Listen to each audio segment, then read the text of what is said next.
പിടിക്കാത്ത കുറെ കാര്യങ്ങൾ പറഞ്ഞിട്ടുണ്ടല്ലോ. എന്തായാലും മോള് പറ. ഓ ഞാത്തനാ ഞാൻ പോവാ. പോവല്ലേ.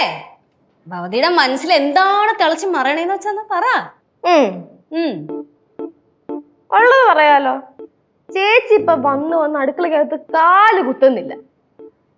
ഇനി എങ്ങാനും രാവിലെ എന്റെ വല്ലപ്പോഴും അടുക്കളക്കകത്ത് കയറി കഴിഞ്ഞ് കഴിഞ്ഞാൽ 2 കൊച്ചോർത്താനം പറഞ്ഞ് ഫ്രിഡ്ജിൽ തുറന്ന് ഇങ്ങനെ മിഴിച്ചു നിൽക്കും. അതെന്തെങ്കിലും വാരിയെടുത്ത് കഴിക്കും. അങ്ങനെ പുറത്തിറങ്ങി പോകുന്നതാണ്. എന്തുവാ ചേച്ചി ഇത്? ഓ അങ്ങനെ. ഇയാള് പിന്നെ ചെന്നൈന്ന് വന്നിട്ട് നേരെ അടുക്കളയിലാണല്ലോ താമസം തുടങ്ങിയത്. ഞാൻ ചെന്നൈന്ന് പോയി വരുവാണ് ചെയ്യുന്നത്. ഞാൻ ഇവിടെ നിൽക്കുമല്ല. ഞാൻ പോയി വരുവാണ്, പഠിക്കുവാണ്. എനിക്ക് എന്റേതായിട്ടുള്ള കാര്യങ്ങളുണ്ട്, തിരക്കുകളുണ്ട്. ചേച്ചി എന്തെടുക്കുക? വെറുതെ വീട്ടിൽ കുത്തിരിക്കുമല്ലേ? വെറുതെ വീട്ടിൽ കുത്തിരിക്കാന്നൊക്കെ തോന്നും. പക്ഷെ വെറുതെ വീട്ടിൽ കുത്തിരിക്കുമല്ലേ, ഇഷ്ടം പോലെ പണിയുണ്ട്. ഒരു പണി ഇല്ലാഞ്ഞിട്ട് ഇങ്ങനെ. ഇപ്പോൾ ഡേ കെയറോട് ആയ സ്ഥിതിക്ക് ഭയങ്കര തിരക്കായിരിക്കുമല്ലോ. അല്ല, പിടിപ്പത് പണി ഉണ്ടാവുമല്ലോ എന്ന് പറഞ്ഞേ ഉള്ളൂ. പൊന്നുമോളെ ആദ്യം ഒരു കാര്യം ചെയ്യും. എന്തായാലും അടുക്കളയിൽ കയറി വലിയ ശീലമൊന്നും ഇല്ലല്ലോ.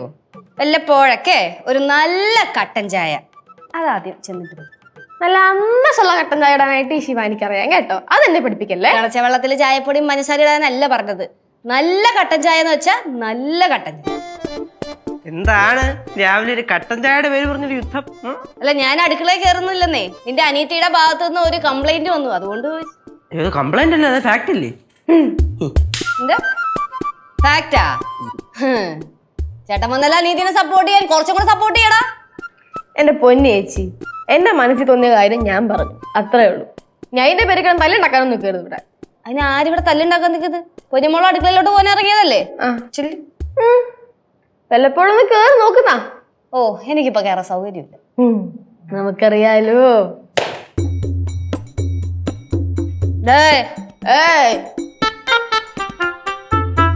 അവളെ എന്റെ ചേച്ചി നോക്കിയോ? ചില സമയം അവൾ എന്റെ അടുത്തും ചെറിയ ഷോ ഒക്കെ കാണിക്കും. നമ്മളങ്ങ് വിടും. ഞമ്മളെങ്ങ് വിടും. എടാ, അവളൊന്ന് തറപ്പിച്ച് നോക്കിക്കഴിഞ്ഞാൽ നീ അവിടെ ഉള്ളൂല്ലോ. പിന്നെ മാഡം വന്നേ.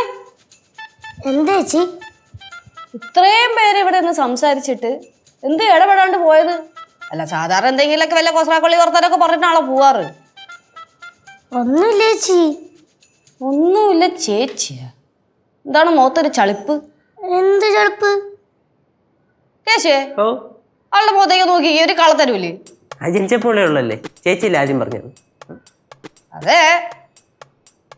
അല്ല കേട്ടാ, ഇപ്പൊ കുറച്ചുകൂടെ ഒന്ന് കൂടിയിട്ടുണ്ട്. എന്താണ് മാറു കളത്തരം? ശിവചേച്ചി വന്നപ്പോ ശിവചേച്ചിയുടെ പുറത്ത് കുതിരയായി. അപ്പൊ ഞാൻ വന്നപ്പോ എന്റെ പുറത്ത് കുതിര വരാൻ വരുന്ന. ആ കേറ്, എന്നാ കേറ്. പിന്നെ കേറിട്ടുള്ളൂ. ഒരുമിച്ച് കേറാം. ഒന്ന് നേരത്തെ ഞാൻ പോണു. ഡയലോഗ് ഇറക്കാൻ കൊള്ളാം. കുതിര കയറാൻ പോലും. പക്ഷെ എന്തോ ഒരു കളത്തിലുണ്ട്, എന്തോ ഒരു കളത്തിലുണ്ട്. ആ തോന്നല എനിക്ക് ഇപ്പൊ ചേച്ചിയുടെ മോൻ കണ്ട എനിക്ക് തോന്നണില്ലേ. എന്തൊരു കഴിക്കാൻ വല്ല ഉണ്ടോ? ആനപ്പിണ്ടം പുഴുങ്ങി വെച്ചിട്ടുണ്ട്. ആനപ്പുണ്ടോ? എന്റെ ഒരു അളിയുണ്ട് ദുബായിൽ, കൊണ്ടുപോയി കൊടു തിന്നിട്ട്. പാക്ക് ചെയ്ത് തരട്ടെ? കൊണ്ടേ കൊടുക്കുവോ? അയ്യോ, പിന്നെ ഞാൻ കൊടുക്കായിരിക്കും. കൊണ്ടേ കൊടുക്കടാ. കൊടുക്കാം. ആ കൊടുക്ക് നീ. കൊടുക്കാം. ഞാൻ ഒരു കാര്യം 5-6 തന്നു വിടും. ഞാൻ പറയാം പ്രത്യേകം. ലക്ഷ്മി കുഴിപ്പള്ളം പാക്ക് ചെയ്ത് തരാടാ. എന്താ